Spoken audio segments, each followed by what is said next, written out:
आज काफ़ी दिन हो चुके हैं कि एनएचएम के ये जो वर्कर्स हैं ये यहाँ पर अभी भी हॉस्पिटल के बाहर बैठे हैं। हालांकि एलजी मनोज सिन्हा ने इनको 3 महीने का एक्सटेंशन दे दिया है, लेकिन फिर भी अभी तक ये आपको बाहर सड़कों पे बैठे हुए नज़र आ रहे हैं। इतने दिनों आपको हो चुके हैं। खैर एलजी साहब ने आपको 3 महीने का एक्सटेंशन भी दे दिया हुआ है, लेकिन अभी भी आप बाहर बैठे हुए हैं और हाथ में आज एक नई चीज़ लेकर आप बैठे हैं। हाथ में आपके कटोरा है, क्या कारण है? मैम, एलजी सर जब पिछली बार आए थे उन्होंने जो वादे किए थे वो वादे उन्होंने पूरे नहीं किए। इस वजह से अब हमारे हाथ में कटोरे ही आ गए हैं और 10 दिन हुए हमें यहाँ बैठे हुए, कोई भी बात नहीं हुई। सिर्फ 3 मंथ का एक्सटेंशन दिया हुआ है, उस वजह से लॉलीपॉप। एक्सटेंशन चाहते थे ना आप? नहीं, हम एक्सटेंशन नहीं चाह रहे थे। हम 3 मंथ के बाद फिर से रोड पे आना नहीं चाहते हैं। 3 मंथ का एक्सटेंशन नहीं चाहते हैं, 3 मंथ का लॉलीपॉप नहीं चाहते। क्या चाहते हैं आप लोग? हम चाहते हैं कि हमें एक हेल्थ पॉलिसी के थ्रू लिया जाए। जितने भी 1600 एम्प्लॉय हैं हमारे, वो एक एनएचएम पॉलिसी के थ्रू लिया जाए उनको, और जो सर ने वादा किया हुआ था उस पर उनको कंटिन्यू किया जाए, उनकी सर्विस कंटिन्यू की जाए। लेकिन जब आपने ये जब आपकी रिक्रूटमेंट हुई थी, वहाँ पर लिखा हुआ था कि आपको एक ECRP पैकेज के तहत लिया जा रहा है, ठीक है, जो कि एक्सटेंडेबल है ना। तो उस पर कॉन्टिन्यूएशन जैसा कुछ लिखा था और परमानेंट जैसा भी वहाँ पर कुछ लिखा नहीं था। आपको पता था कि ऑलरेडी एक्सटेंडेबल होगा, आपकी 3 महीने के बाद एक्सटेंशन होगी। तो उस दौरान आपने ये क्यों नहीं सोचा कि हो सकता है आने वाले समय में, क्योंकि आपको कोविड के तहत लिया गया था और कोविड का बीच में फॉल जो है वो आ सकता है, ठीक है। तो उस दौरान हॉस्पिटल वालों को अगर आपकी नीड नहीं होगी तो हो सकता है कि आपकी एक्सटेंशन आपको डिसएंगेज किया जा सकता है। उस दौरान आपने क्यों नहीं सोचा? मैं जवाब देता हूँ इस बात का कि जैसे बोल रहे हो मैम, आपने बोला कि उन्होंने आपको 3 महीने की एक्सटेंशन दी थी, प्रॉपर एक्सटेंशन फिर आगे एक्सटेंशन 2005 से एनएचएम चल रहा है। 2005 से एनएचएम चल रहा है।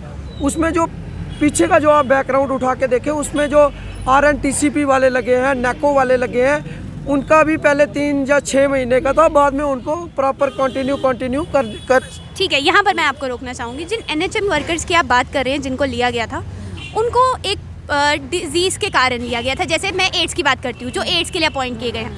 अब एड्स जो बीमारी है, इसकी तो कोई वैक्सीन है नहीं, लेकिन कोरोना की वैक्सीन आ चुकी है, बूस्टर डोज भी लग रही है इसकी। नहीं, तो फिर मैम, फिर जो अगर कोरोना की वैक्सीन है, आप अगर इस चीज़ पे मैं आपकी बात को इधर से इस बात को काटना चाहता हूँ कि आप बोल रहे हैं कि वो जो बीमारी है उनके लिए उनको रखा गया है। तो ये कोविड की जो वैक्सीन दे रहे हैं, फिर इसके लिए बूस्टर डोज, ये क्या नया कोई जो भी है, फिर भी जो जिन बंदों ने, जहाँ तो ऐसा हो जाता कि जैसे वैक्सीन लग गई उसके बाद आपको ये कोई जड़ी बूटी थोड़ी है जो एक बार खा लेंगे तो उसके बाद कोई बीमारी नहीं होगी। तो बीमारी तो तब भी हो सकती है। मैम, अगर आपको पता ही है कि कोविड की पहले फर्स्ट वेव आई, फिर सेकंड आई, फिर अब थर्ड का जो है आगाज हो गया, ये यही नहीं रुकेगा, फिर फोर्थ आएगी, फिफ्थ। आप पहले से जानते हैं कि इतनी वेव्स आनी है? बिल्कुल मैम। फ्रांस में 7th वेव आ गई है। फ्रांस में आप नेट पे भी सर्च कर सकते हैं, वहाँ पे 7। अगर इनको स्टाफ की, पैरामेडिकल स्टाफ की इतनी नीड है तो ये क्या ड्रामा लगा के रखा है? 3 महीने देंगे एक्सटेंशन। आप एक ही बात जो कंटिन्यू कर दो। अगर आपने चलो कंटिन्यू नहीं भी करना, आप अगर इस चीज़, आपके हाथ में अगर ऐसा सिस्टम है, अगर आप बोलते हो कि भारत देश एक है, हमारा एक निशान है, एक चुनाव है, एक ही विधान है, तो जम्मू वालों के लिए कोई अलग तो नहीं है? अगर मणिपुर, उड़ीसा, राजस्थान, सब में वो अपने हेल्थ वर्कर्स के लिए, एनएचएम वालों के लिए अगर परमानेंट होने का प्रपोजल सेंटर को भेज सकते हैं, तो हमारे वाले हमें कंटिन्यू क्यों नहीं कर सकते? मैं यही बात पूछ रहा हूँ। अच्छा, आपने कंटिन्यूएशन की बात की, कब तक कंटिन्यूएशन चाहते हैं आप?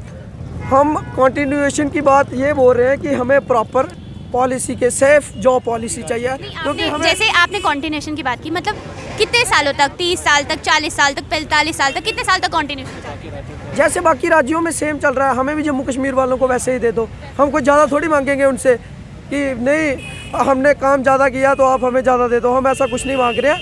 जैसा बाकी की स्टेट्स में चल रहा है, हमें भी वैसा ही बिल्कुल कंटिन्यू, जैसा उनके सिस्टम है वैसे। नहीं तो हमारी जो एडमिनिस्ट्रेशन है, हमारे जो कोविड वर्कर हैं जिन्होंने काम किया, उनके लिए एक ऐसी सेफ जॉब पॉलिसी बनाए जिसमें हमारे हर एक बंदा जो एम्प्लॉय है, मैं आपको बोलता हूँ, आपको मालूम होगा कि हमारी एडमिनिस्ट्रेशन है, जो हमारा हेल्थ का जो डिपार्टमेंट है, इसके लिए हर साल सेंटर से फंड आता है और फंड्स के हिसाब से पोस्टें क्रिएट की जाती हैं, फिर जाके वर्करों को लगाया जाता है, जो हमारे, चाहे वो कॉन्ट्रेक्चुअल हो चाहे वो परमानेंट हो। मैं पूछना चाहता हूँ पिछले 5 या 7 सालों में इधर कितने वर्कर लगे हैं? साल का कोई क्राइटेरिया होता होगा ना भाई, इस साल में हमने इतने अपने जो है जो पर्सन है इतने लगाने हैं। अच्छा, आपने पैरामेडिक्स की बात की कि इनको पैरामेडिक्स की ज़रूरत है। बहुत सारे जो पैरामेडिकल बच्चे हैं जो तैयारी कर रहे हैं, जो पैरामेडिक्स के लिए जॉब चाहते हैं, उनका ये कहना है कि हम प्रॉपर तरीके से हमें नौकरी चाहिए, हम प्रॉपर एंट्रेंस एग्ज़ाम देने के लिए तैयार हैं, लेकिन ये कुछ जो बच्चे हैं जो नारा लगा के बाहर बैठे हुए हैं, जो परमानेंट होना चाहते हैं, जो कॉन्टिन्यूएशन चाहते हैं, ये फ़र्ज़ी डिग्रियां लेकर यहाँ पर बैठे हुए हैं। और ये कहते हैं इन्होंने और एक शब्द भी इस्तेमाल किया था आपके लिए, बैक डोर एंट्री। क्या कहेंगे आप? मैम पहले तो मैं सबसे पहले आपको बोला, पहले तो वेरिफिकेशन करवाओ। जो बंदे बोल रहे हैं इन्होंने फर्जी डिग्रियाँ की हुई हैं, एक नंबर। दूसरा नंबर, लगे तो हम ऐसे हैं नहीं, हमारा तो पूरा प्रॉपर क्राइटेरिया सेट करके हमारे उधर जितने बंदों के फॉर्म लगे थे, फिर जाके उनमें से कुछ कैंडिडेट सेलेक्ट हुए थे, फिर जाके हम आए थे। बैक डोर एंट्री मेरा तो कोई, मेरे फादर साहब तो उधर बैठे नहीं थे, जहाँ इनके बैठे थे, जहाँ इनके बैठे थे, तो उन्होंने स्टेप बाकायदा लगा के दे दी, जाओ आप जाके। उनका कहना है कि आप लोग फर्जी डिग्रियां ये वो इंसान है जो हमारे साथ जिन्होंने कम्पीट किया था, तब उनको जॉब नहीं मिली है, तब उनको जॉब नहीं मिली, अब जाके वो ये बात कर रहे हैं। और क्या कह रहे हैं आप? आए आगे। हमें यहाँ पे जब रिक्रूट किया गया तो सारे प्रॉपर चैनल, किसी को रिटर्न लिया गया, किसी को वाइवा किया गया। मैंने खुद रिटर्न दे के अपना जॉब स्वीकार किया है। अच्छा। हम थोड़ी बैकडोर एंट्रीज है, जो बैकडोर एंट्रीज है ये मैं नहीं कह रही हूँ, ये जो लोग कह रहे हैं, जनता जो कह रही है वो कह रही है कि आप लोग फर्जी डिग्रियां लेकर यहाँ पर बैठे हैं और चाहते हैं कि आपको एक पैकेज के थ्रू आपको रिक्रूट किया गया और अब आप परमानेंट होने के लिए धरना लगा कर बैठे। हम अभी तक हम परमानेंट होने के लिए धरना नहीं दे रहे हैं। हम यही बोल रहे हैं कि हमारे लिए जॉब पॉलिसी बनाओ, उसमें हमें मर्ज करो। हमारे भाई आपने हमारा मिसयूज किया है किस्म का। तीन टिश्यू पेपर है, टिश्यू पेपर यूज़ किया तो फेंको, टिश्यू पेपर की तरह लॉलीपॉप दे दिया, 3 महीने का एक्सटेंशन। हम कह रहे हैं कि अगर ये बोल रहे हैं ना, जो लोग बाहर बैठे हैं हमारा धरना दे रहे हैं, वो कह रहे हैं कि फर्जी डिग्रियाँ है। जब हम डिग्री करके आते हैं तो जो स्टेट पैरामेडिकल काउंसिल है वो हमारी डिग्री को ना रजिस्ट्रेशन करती है और फिर ऑनलाइन चेक होती है वो कि स्टेट पैरामेडिकल या MCI के थ्रू कि इनकी जो डिग्रियाँ है वो फर्जी है या इन्होंने खुद वहाँ पे जाके 3-3 साल 4-4 साल लगाए हैं डिग्री देने में। अच्छा, जब आपने पिछली बार धरना लगाया था तो बहुत बड़े बड़े नेता जो हैं वो आए थे आपके पास आपका समर्थन करने के लिए, आपके साथ आके आपको आश्वासन भी दिया था कि आपको मतलब जल्द से जल्द आपका जो मसला है उसको हल किया जाएगा। और दूसरी बार आप धरने पे बैठे हुए हैं, तो जब से आप धरने पे बैठे कोई नेता आया आपको पूछने के लिए, कोई आपसे बात करने के लिए आया? मेरे को हाँ भी हमारे पास जो भी हैं हमारे पास आए थे, लेकिन मैं ये बोलना चाहता हूँ अपोजिशन आई है। अभी तक जो सेंटर में रूलिंग पार्टी है उनके तो अभी तक कोई पहुंचा नहीं। भारतीय जनता पार्टी का कोई लीडर नहीं आया? देखिए मैम, हम ये कब से आपसे बोल रहे हैं कि हमारी ना लड़ाई भारतीय जनता पार्टी से है, ना हमारी लड़ाई कांग्रेस से है, ना हमारी किसी और पार्टी से है। हमें अपना हक चाहिए। मुझे लगता है ये पार्टियां ऐसा चाहती हैं, ये हमारे ऊपर भी कोविड वॉरियर जिन्होंने लोगों की जान बचाई उनके ऊपर भी राजनीति खेलना चाहते हैं। वो कैसे कि हमें कोई आके बोले नहीं आप हमें हमारा मसला अटका के बोलेंगे बाद में नहीं हम आपको कोई पॉलिसी बना के आपका मसला हल कराएंगे, आप हमें वोट दो। मैं खुद अपने मुंह से बोल रहा हूँ कि अगर आप हमारा मसला हल करवाते हो इलेक्शन से पहले हम अपना समर्थन देंगे आपको, वरना नहीं देंगे। क्यों देंगे भाई? क्यों, किस लिए, किस बेस पे देंगे? आपने हमारा फ्यूचर खराब किया, आपने हमें अनएम्प्लॉयमेंट। आप उनके साथ एक डील कर रहे हैं कि अगर ये डील कर सकते हैं तो क्या हम नहीं कर सकते? हमें पॉलिटिक्स थोड़ी आती है, हमें एम्प्लॉय। जब यूटी बनी ना, यूटी बनने के बाद बोल रहे थे डेवलपमेंट हो जाएगा, 50,000 नौकरियां देने के दावा। जो लोग लगे हैं, चाहे SRO 24 की बात की जाए या NHM कोविड वॉरियर्स की बात की जाए, उनको क्यों आप निकाल रहे हो? अभी तो कोविड ख़त्म नहीं हुआ और जिस टाइम ये पॉलिसी बनी थी उस टाइम लिखा था 3 मंथ मैक्सिमम 6 मंथ और टिल कोविड एग्जिस्ट। कोविड अभी ख़त्म नहीं हुआ ना, वही तो बात है। जैसे 2005 से NHM में कोविड का फुटफॉल तो आया था ना?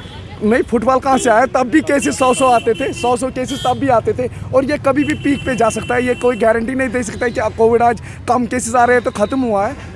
ये अपनी मर्जी से नहीं आते। यानी आप श्योर है इस बात से कि कोविड आने वाले समय में अभी 2-3 साल और चलेगा? और क्या चलेगा? जैसे स्ट्रक्चर क्यों इनबिल्ट करवाया आपने? DRDO क्यों? अगर आपको मालूम था कोविड है ही नहीं है, सिर्फ ऐसे ही बनाया हुआ है, तो फिर आपने क्यों DRDO पे इतने पैसे खर्च करवाए? हमारी जनता का, आम जनता का पैसा हमने इतने टैक्स भर, सुबह से लेकर शाम तक हम टैक्स भरते हैं। आपने कोई और क्राइटेरिया सेट करना था। अगर आपको लगता है कोविड फर्जी है तो फिर हमने कहाँ पे जाना था। और दूसरी बात, अगर मतलब इनको लग रहा है कोविड नहीं है तो फिर हर हफ्ते एक मीटिंग क्यों होती है कोविड पे? प्रिपरेडनेस कहाँ पे है, मतलब कहाँ पे हमें ज़रूरत है? पर अभी जो मेन मुद्दे की बात ये है कि आप लोगों को 3 महीने का एक्सटेंशन मिल चुका है। हमें 3 महीने का लॉलीपॉप मिल चुका है, हम वो पकड़ने के लिए तैयार नहीं है। हमें जैसे 2005 से NHM में जितनी भी पॉलिसियाँ आई हैं, जितनी भी पॉलिसियाँ हैं, जैसे उनको कंटिन्यू करवाया है, हमें भी वैसे ही कंटिन्यूशन चाहिए। एक हेल्थ पॉलिसी होनी चाहिए और हमें मतलब ये नहीं चाहिए कि 2 साल के लिए, 3 साल के लिए, 4, हमें और आगे कभी भी धरने पे नहीं आपको 2 साल 4 साल के लिए नहीं चाहिए, नहीं, कितने सालों के लिए? मतलब जैसे बाकी परमानेंट मुलाजिम की तरह एक पॉलिसी बनती है कि उनको किस एज पे रिटायरमेंट करना है, वैसे ही होना चाहिए हमारे लिए भी, बस। तो आपने यहाँ पर सुन लिया कि ये जितने भी बच्चे हैं ये चाहते हैं कि हमें भी NHM के तहत जो जिस तरीके से इनको लगाया गया है, एक प्रॉपर हेल्थ पॉलिसी इन लोगों के लिए फ्रेम की जाए और इनको प्रॉपर तरीके से जो इनकी नौकरी है वो इनको मिले। और जैसे कि हमने ये भी आगाज कर दिया कि आज से हम हंगर स्ट्राइक पे बैठ गए हैं। हमारी चेन हंगर स्ट्राइक, ये जो बंदे जो बैठे हुए हैं, हमारे 5 बंदे चेन हंगर स्ट्राइक पे बैठ गए हैं। तो बाकी सब नहीं बैठेंगे। 5-5 करके हम जो है चेन हंगर स्ट्राइक चलाएंगे, ताकि उससे क्या होगा? उससे जो है हमें थोड़ा अभी भी उम्मीद है कि हमारी एडमिनिस्ट्रेशन नींद से जागेगी थोड़ा। यानी ये आपका कोर्स ऑफ एक्शन है नेक्स्ट? हाँ, ये क्योंकि हम वायलेंस नहीं करना चाहते। हम ये भी हमें पता है, हम GMC के गेट के बाहर। आपने पिछली बार कहा था ना कि अगर हमारी डिमांड्स पूरी नहीं हुई, अगर हमारी बात नहीं सुनी गई तो हम भी फिर किसानों की तरह ट्रैक्टर ट्रॉलियां ले आएंगे और यहाँ पर बैठेंगे। देखो, एक आदमी के कहने से कोई कुछ नहीं होता, ठीक है? पूरी बाकी वाले भी सपोर्ट में आने चाहिए।